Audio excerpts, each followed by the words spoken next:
All signs point to this for the Phoenix Suns, as Matt Ishbia has made it known the Phoenix Suns are out there for a new identity, and one of the players that could be on the trade block is Grayson Allen, a player who does not really fit the new regime that Brian Gregory and Matt Ishbia have made known at the introductory press conferences, and as one of the known tradable assets for this Phoenix Suns team.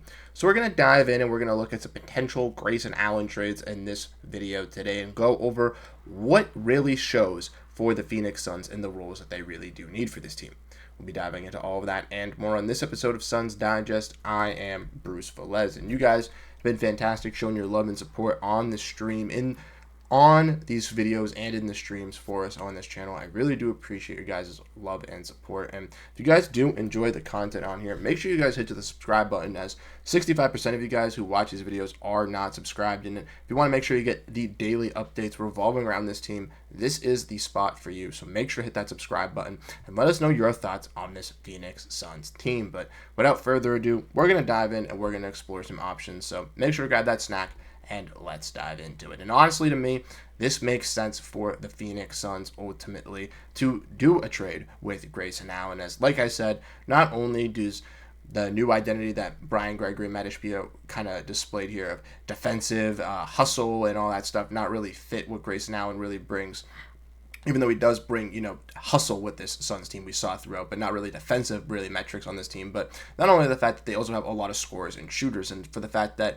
he makes around $16 million, is one of the other tradable contracts on this Suns team alongside Royce O'Neal, and isn't one of the big three. It makes sense that the Suns could look to offload him to potentially bring in a new role that they do not possess on this team, right? So we're going to dive in. We're going to look at some potential trade offers that I think would make sense for both teams. And we're going to look at three teams that are going to be doing these trades, right? And the first team we're going to be discussing is, you guys saw in the thumbnail, relating to the Orlando Magic. And this one involves Jonathan Isaac and Grayson Allen. Now, Jonathan Isaac is a valuable piece for the Orlando Magic, has been, their longest tenured player, someone that Magic fans have resonated a lot of identity and culture appreciation with over there. So I could see why they would be a little bit hesitant in trading a guy like Isaac. But with the new rise of, some of their wings and Caleb Houston and Tristan Da Silva, it looks like a guy like Isaac maybe could be on the outs, and to maybe go to push for that championship and to really get a piece that can help you over the edge in adding some three-point shooting, something that you really lacked throughout the season and in the playoffs.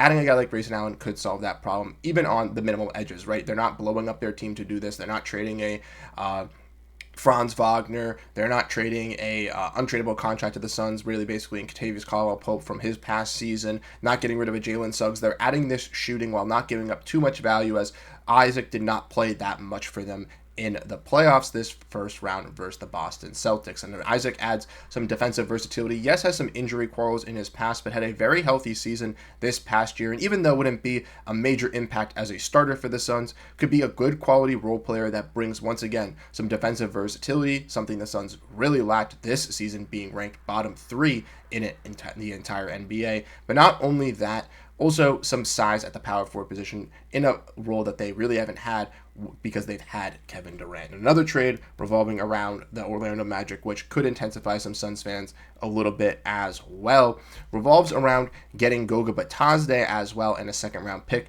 with sending out Oso Ighodaro. Now, ultimately, I do think that some Suns fans would have some quarrels with this, obviously sending out Oso Ighodaro after a really good season this past year, but bringing in a second round pick kind of softens that blow. Orlando has a 2027 from Boston and a 2026 from Detroit. I wouldn't want one of their second round picks, as they're going to be pretty solid by making a deal like this and for the future as well.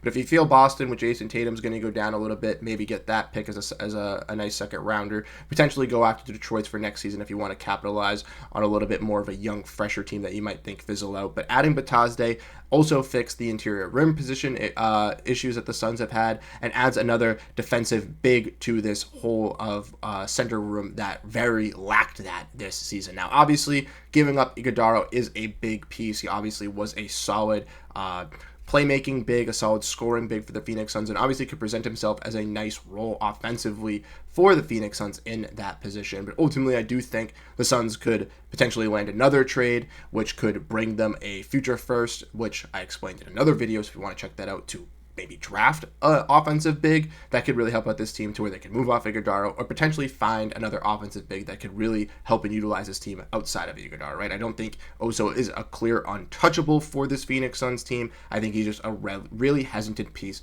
for the team to move off of. But also, if you can get a second round pick in return, I think that's clear. I don't know if Orlando says no to this. I don't know if Phoenix says no to this, but that's just a suggestion out there. Another one revolving around Grayson Allen has to deal with the Pistons, and I have two trades revolving around the Pistons. This one deals with receiving Isaiah Stewart from the Pistons, and he's been a guy linked to the Suns team for dating back to last offseason. He's a guy that really makes sense for this Phoenix Suns team, once again addressing the shot blocking, rim protection, interior defense the Suns clearly lacked last season at the center position.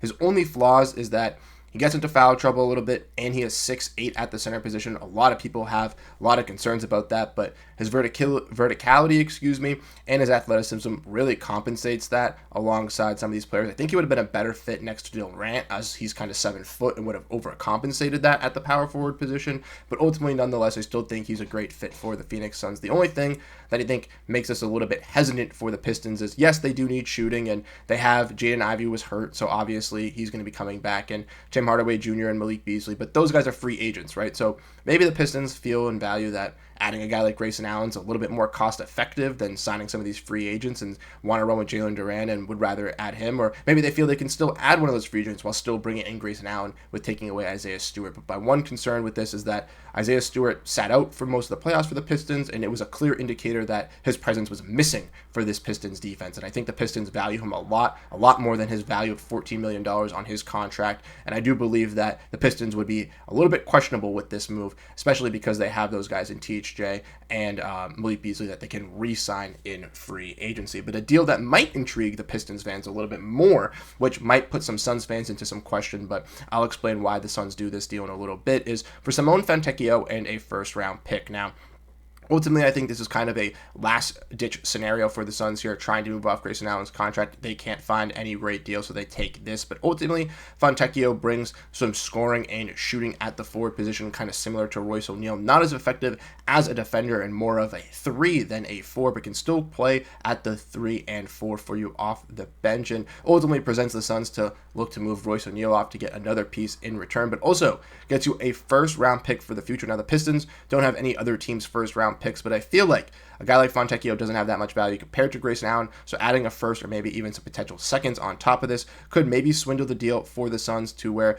if they want to take a little bit of a reset or do look into that reset mode or of a rebuild mode here with some of these trades that we see in the offseason, this could be a direction that they could head into. And for the Pistons, you don't get rid of Isaiah Stewart, so you keep that, but also you add Grayson Allen, so maybe you don't have to sign THJ or Malik Beasley, or you can still sign one of them back and still be a solid shooting team around Cade. Ultimately, I think this is a win-win. I think it's a little bit more of a win for the Pistons compared to the Suns, but in this regard, Fontecchio is also an expiring deal, which gives the Suns a little bit of flexibility going into the next season, with his contract also being only $8 million compared to Grayson Allen's $16 million, which is also an ascending contract. And then lastly, the last deal that I have to break down for all of you guys here, which is not that, it's this one here.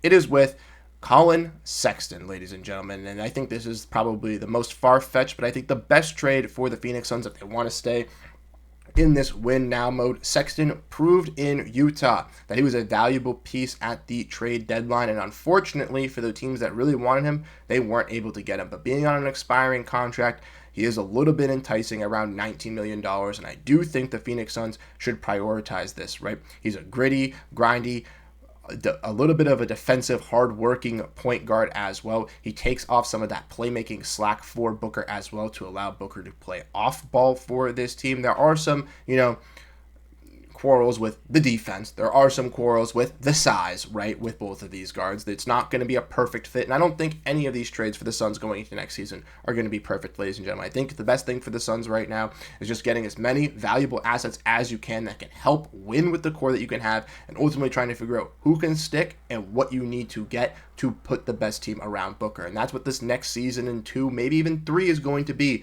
to really bring out the best for the Phoenix Suns. And I think like Sexton a guy like that is heading in the right direction. He's a little bit younger. You can get him on a pretty valuable deal, a team-friendly deal as well, alongside Devin Booker, and I think he would probably be one of the better available point guards on the market for the Phoenix Suns. And for Utah, Colin Sexton doesn't really fit their timeline. They want to stay a little bit younger. They don't want to compete. They have young guards and Isaiah Collier, Keontae George. They also have a top 5 pick and might draft another guard or another shooting guard or somebody that can provide some offense, right? So a guy like Sexton isn't as valuable for them.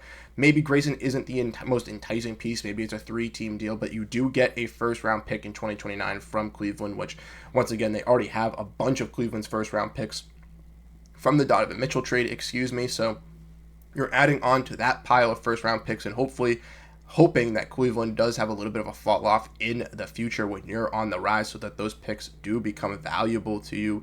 And you also get a guy, Grayson Allen, who, compared to Colin Sexton, is on a 3-year deal, which if you're the Jazz who are trying to flip guys and trying to get the best value out of every trade, this could be beneficial for you in the long run, as Grayson Allen could come in, hit some big shots, be a scorer for you off the wing, but then with that value could present you even a better package in the long run for some more future capital or even potentially a young piece that could really blossom for you. Not that Grayson Allen's obviously going to warrant you 2-3 first-round picks, but obviously it's a flippable piece for the Utah Jazz in the future because his contract has some long-term deal effect into it, where the Suns don't necessarily want to be because they want to kind of refix their roster. So ultimately, I think some of these are a win-win. Maybe some are lopsided to the Suns. Maybe some are lopsided to the other teams. Ultimately, the Suns, in my opinion, need to move off of a guy in Grayson Allen. They need to realize what the direction for this team is and what needs to change. So let me know your thoughts down below in the comment section. If you liked any of these trades, if any of these really stood out to you, and if you could choose one of these trades, let me know which one you would want to see the Suns do down below in the comment section. Once again, thank you guys so much for tuning into this video here on Suns Digest. I'm Bruce Veliz. I'll catch you guys in the next one. Have a great rest of your night, and go Phoenix Suns. Peace out, everyone.